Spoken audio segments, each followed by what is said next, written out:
Hey, thanks so much for joining us here on SnoCast. This is the weekly weather forecast for SnoCountry.com.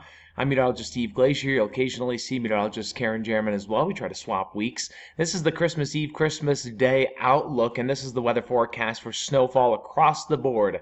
The big picture through Tuesday the 25th into early Wednesday the 26th. What stands out? Certainly British Columbia, the Northern Cascades, especially the Canadian Rockies, lesser snow to the south and east, some lighter amounts into the east.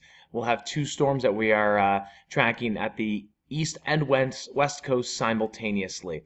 The big one is the Thursday, Friday time frame for the west coast. Here comes Thursday, Friday, Saturday, as that low and a combination of the lows moves up the east coast. So we'll discuss the west coast storm first, and then we'll move on to the east coast for logistical purposes here for your planning purposes. So we have at least two big storms moving into the west coast. I've highlighted Thursday and Sunday as the biggest, best chances of getting these. There could be a couple of smaller waves of moisture in between, but look at this pattern. I mean, just getting walloped and walloped, a couple of maybe a day break here and there in between the storms. I've highlighted a couple of resorts that I think are going to do really well this week. The stars, especially in British Columbia, Red Mountain, Whistler, and Cypress.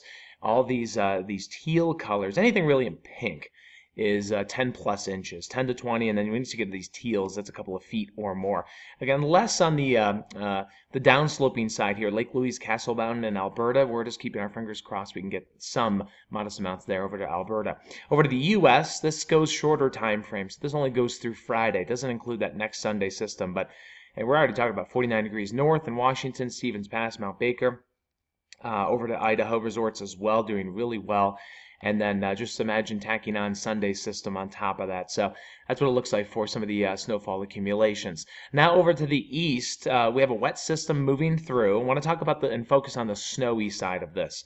So this is going to be, again, rain on Thursday, Friday, but see that little back edge snow? I'll play it for you one more time.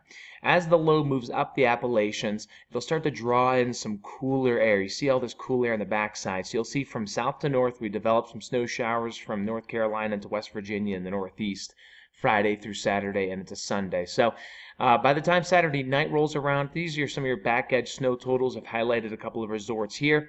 That's a general 2 to 5 inch backside amount. Could be a little bit more, but then you get more snow showers on Monday, Christmas Eve, for the northeast. Longer range from Christmas Eve through the week is featuring a cool down for the west. That's nice. Wetter weather pattern for much of us to end the year for a lot of the country. So we're just hoping that this wetter weather pattern that you see, this is now through January 1st, can be cold enough for some snow. Looks to be the best potential in the west, but we'll keep our fingers crossed in the east. Photo credits to the ones listed here that I used in the PowerPoint presentation. Also, shout out to our two meteorology students, Francis and James, doing some great work behind the scenes. Hey, we'll see you next week for the New Year Outlook.